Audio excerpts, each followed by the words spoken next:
Good afternoon, everyone, and thank you for joining us on the news briefing for this Wednesday.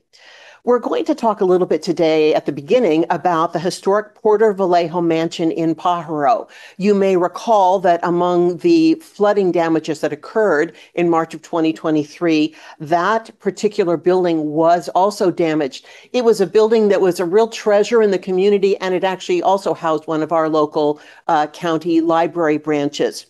Well, plans have been underway to repair the flood damage and using some state funds to do that work, but there was still a shortfall until yesterday. We're very pleased to have Florence Kabwasa-Green, who is our Director of Facilities for the county, to give us some really good news about the repair of this wonderful community asset. Hi, Florence. Hello there. Thanks for inviting me. I'm really excited about this major milestone for this county facility, this library in Pajaro that has served the community for a number of years. And as you mentioned, it's a historical property. So we're excited not only to renovate this facility for use as a library and also as a potential community center, but also just as stewards of this historical facility, bring it back to life and make sure that it's restored for future generations. I do have a screen to share. I don't know if this is a good time to share screens and just show some photos. That would be fantastic. Okay, so let me do that. All right. Are you guys seeing the screen? Excellent. Yes. All right. So as you can see here, this is some information on the Pajaro Library. It's about 8,300 square feet. It's a three-story facility.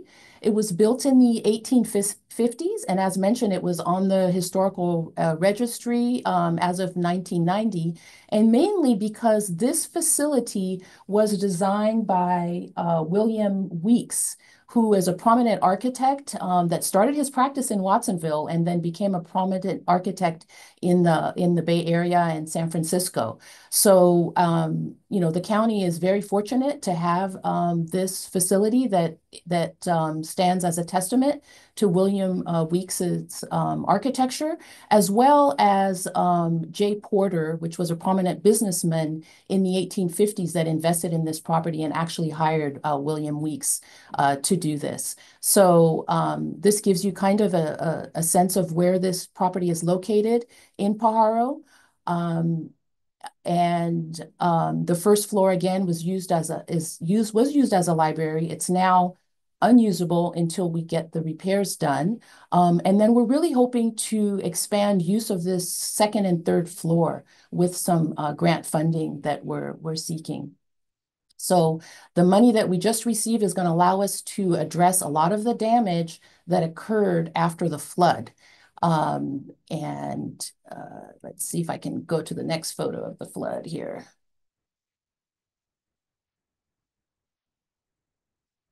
There we go. Are you all able to see this? So this is really Oh, yes. Oh, yes. that brings back terrible memories, right? Yes, this is really reminding us of the extent of the damage that occurred. A lot of floodwaters entered into the crawl space of the library. It impacted the mechanical equipment here and the HVAC equipment and the fire suppression system. So we're having to restore all of that to code, to current code. And we're also addressing a lot of water intrusion that happened, not only underneath, but all around the facility. And we received funding through AB 102 that's going to allow us to really address this portion of the project and address the water intrusion and make it so that this facility can be usable as a library. And then once we address the water intrusion, we're hoping to then do the real magic for this facility. And that is to create access to the second and third floor by adding a staircase, creating a much more user-friendly programming library area, outdoor community space here for the community, and really refresh the interior with really pleasant fixtures that highlight the historical features, but also bringing the facility into modern use in terms of Wi-Fi access and just making it a pleasant space for the community. We're going to be adding a lift so that, the parents that come, they might have a stroller, they'll be able to use this lift to access the second and third floor, which till now have been left vacant. So that's really a big highlight of what we're really excited about going forward for the Pajaro community. Florence, thank you so much for showing us these pictures. It's very exciting to see what this could look like. And I'm wondering if you could talk a little bit about why upgrading this for community use is a real value for Pajaro, not only just to get the library back into the community. Right now, the library is having to use a bookmobile and, to get there. But this brings this building into regular use for the community, not only the library, but, they can go up. Right now, they can't use the second and third floors. So it's really just, even before the flood damage, it was really limited in use for that community. Correct, correct. That is one of the biggest things that we're excited about. In Pajaro, there is no other county-owned facility. This is it. This is the main county-owned facility. And by refurbishing the second and third floors, we're going to have a number of community spaces available for, it could be for special early childhood education. It could be for social services that are brought to the community, and just really allowing the community to have better access not only to community services that are offered by the county, but also being able to use space to have their own meetings and have their own special programs. This is something that has been lacking in the community, and we really see this as a great opportunity. And during the community meetings that happened after the flood, where discussions happened with the community about how to use the AB 102 funding, this surfaced as one of the priorities for the community. And I'm glad you brought that up because that is something I did want you to talk a little bit about. A lot of people ask, how are we going to use that money? And it's not only it's a certain amount of money, but there's a limited time to use it. And it's been a while to try to get this project ready to go to use those available funds as well. Correct. There is a deadline to use the funds by the end of the year. And that's why the main funding that we have allocated is going to be used to address the flood damage and to address the roofing, to address all of the things that need to be fixed before we invest further into the second and third floor. And so tell us now, when can we see the scaffolding go up? Because I know you told the Board of Supervisors yesterday, you can't wait to get the scaffolding up to get that working. I would say within, we're just in the middle of finalizing all of our contracts with our job order contractor. I would say definitely by sometime in May, I would hope the community will see scaffolding go up. And we'll be working with Supervisor Church to make sure that we have a special community event around that. It's very exciting, and it's really great to see these great positive things happening. And I'm sure that whatever ribbon cutting you're going to be doing out there is going to be a very happy day. I'm really excited. Thank you for allowing me to share this exciting project with you. Thank you. I appreciate it. And we look forward to seeing the final results for sure. Thank you. All right, moving on to our next topic, we're going to talk a little bit about distracted driving. No matter where you're driving or what time of the day or evening, please don't drive distracted. Distracted driving can be deadly, but do you really know what constitutes distracted driving? The King City Police Department is doing outreach about this issue. April is Distracted Driving Awareness Month, and we're very pleased to have Sergeant Anthony Shaw here to talk about distracted driving. Anthony, thanks so much for being here. Thank you for having me. Hey, can you turn your camera on? We'd love to see you. How's that? Fantastic. Welcome. All right. Well, thank you for having me. So as you mentioned, April is Distracted Driving Awareness Month, and it's a national campaign in order to not only bring awareness, but also to help try to stop distracted driving. Staying focused behind the wheel is something we all can do. Distracted driving month is an important reminder that even a moment of inattention at a quick glance at the phone can lead to serious consequences, right? Distracted driving is not only risky, it's deadly. Just stay focused and keep your eyes on the road. Under the current law, drivers are not allowed to hold a phone or electronic communication device while operating a vehicle. Even if you're stopped at a red light, you see that a lot, where people will use their phone at a red light. Well, you're still on the road. So you're not allowed to do that. This includes talking, texting, or using an app. Using a handheld cell phone while driving is punishable by a fine, and violating the hands-free law for a second time within the 36 months of a prior conviction of the same offense will result in a point. So your first violation is not a point, but the second one would be. Couple things to try to help combat you in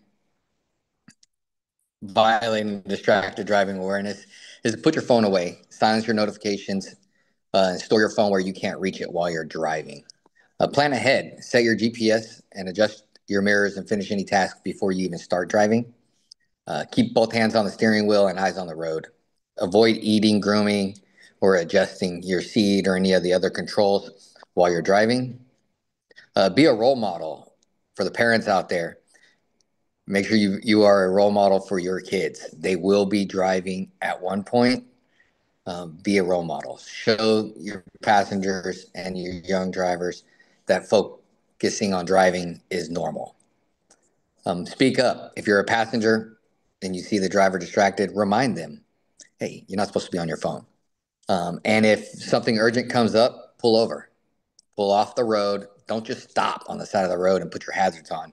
Pull off the road into a parking lot or something somewhere safe, so that way you can respond to that emergency phone call or emergency situation that just came in. So All right. those are Thank you so much. That is fantastic advice. And I got to tell you, guilty of some of those you described. But do you find that people don't take distracted driving points seriously, where they think, well, I just kind of looked at my phone at the red light, or, that it can't be that serious. But when in actuality, it really can be a big problem. Yes. We when we're out there doing the enforcement portion of the distracted driving, we see that a lot. We do see that people think it's normal, think it's okay to stop when they're stopped at a stop sign or stopped at a red light to utilize their phone or look at their phone or something like that. When in reality, it's not.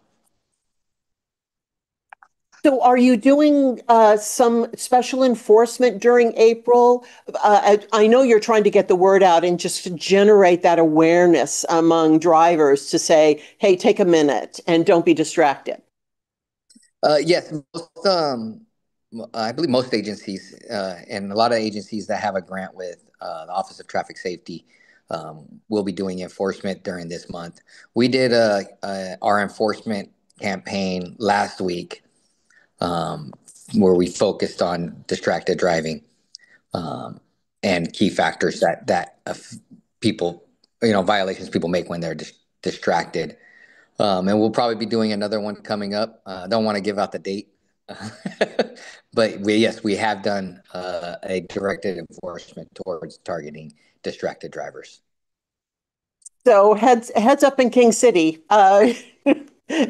You might be watching, but also in general, really I think what you're trying to say is some of these tips are really not hard to do. And No, modeling is a really good point. absolutely. Uh, Sergeant Shaw, thank you so much for joining us today and really providing these great tips. And hopefully everyone takes those tips and doesn't get pulled over during the next enforcement period. Absolutely. Thank you and have a great day. Thank you for being here. All right. One last item we have for today. Tomorrow, the annual Lead Me Home Summit on Homelessness will take place. Now, if you've never listened or participated in this, it really will open your eyes to what the community can do and what organizations can do to solving the homeless crisis. The summit really shines a light on what is possible. Plus, it updates the community on the very important 5-year plan to reduce homelessness. We're very pleased to have Katrina McKenzie with the Coalition of Homeless Services Providers here. I know you're setting up for your event, so I really am pleased that you're able to come and join us briefly to talk about what will be happening tomorrow and how can people take part. Yeah, thank you so much. So yes, we are here setting up right now, getting audio and visual ready to go. We'll have it streaming on the county and coalition website. So we're really excited. This event is really special for Monterey and San Benito County because it's a one-of-a-kind type thing that we do here locally, and it brings together policymakers, stakeholders, community members, and and individuals with lived experience of homelessness. So it's like bringing us together to strategize on ending homelessness in Monterey and San Benito County, and also provides the opportunity to learn about our 5-year plan that is aimed to reducing homelessness in our region. We're going to learn about how the community can collaborate and achieve these objectives together. We'll be covering crucial topics on innovative housing interventions, those challenges, how healthcare and homelessness intersect, and youth homelessness, in addition to our new state and federal laws that are coming down the pipeline. So it's a real big learning experience for all, and that they can take part in bringing some of their feedback to us. So we'll also be holding a community input session during one of our learning sessions as we go for our HAP6 grant for Monterey and San Benito County. So we're going to take some time to let the community let us know what are their gaps, what are their needs in our community, what would they like us to spend this funding on if we get it. So we're extremely excited to be offering an event that is going to have about 28 speakers across 12 sessions tomorrow. That is going to include community members, people with lived experience, federal and state partners, and our local service provider network to talk about all these great discussion topics. And I know that people are always hoping that there'll be more funding because these programs need to be paid for. Is in the current climate of things that's happening right now, do you have any concerns about some of the federal funding that you may be applying for? At this time, there are some uncertainties, but I think that what we have secured so far we'll be able to sustain ourselves for the next year or so. When it comes to federal funding, we do not know what's going to change come our next funding round. So HUD had done every other year, we'll have to do funding competition. So we're in that time frame. So we've been awarded for 24 and 25, and we'll go back in 26 to see what has changed and what they'll be requiring of us. And I'm sure our community is flexible enough to move with the changes and to ensure that we're continuing to get funding in our community.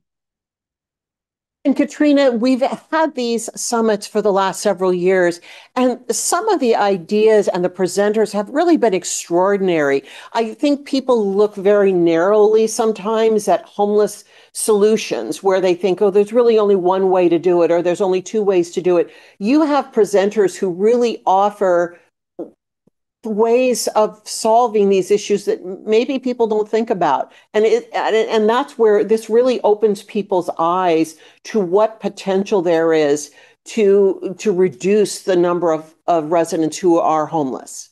Yes, absolutely. So coming up with innovative solutions is definitely something that we want to bring into this community. And with new leadership here at the coalition and trying some new things, talking to other communities um, other like-minded communities, to pull some of those innovative ideas to see how we can make some changes and make a bigger impact in Monterey and San Benito counties.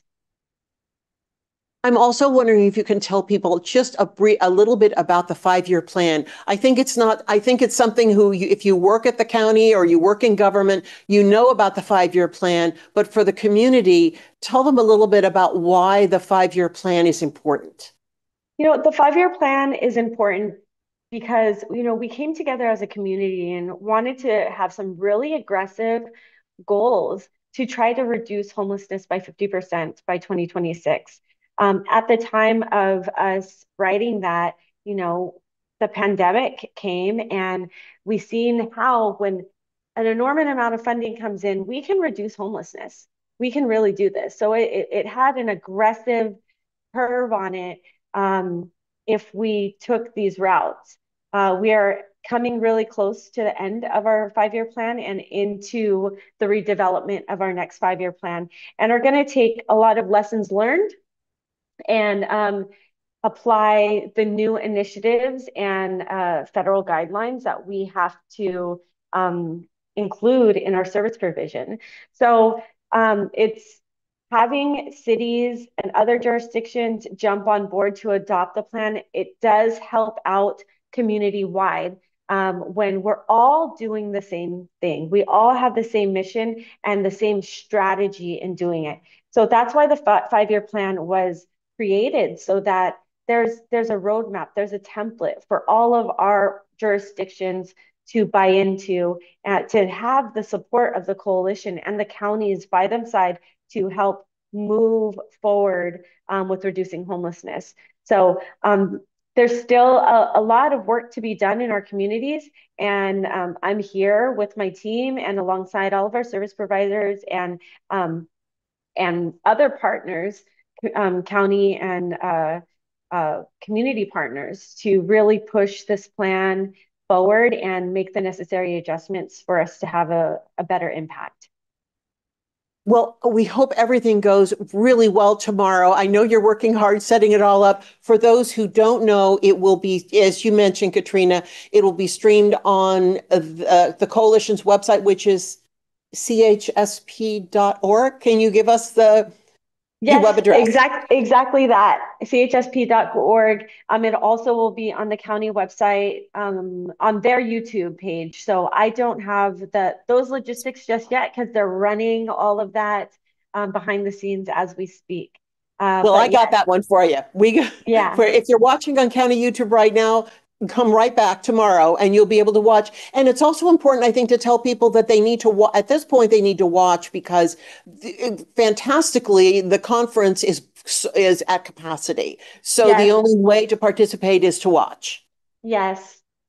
Unfortunately, maybe one year it will will have extra space, but yes, we reached our 350 attendee capacity last month and are doing our best to accommodate all the needs of our community in wanting to attend.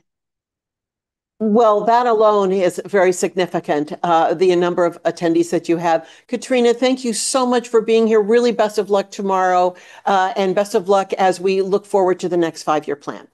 Thank you so much for having me. You have a great one. And thanks everyone for joining us on the news briefing this week. Our next briefing is next week. We'll see you then.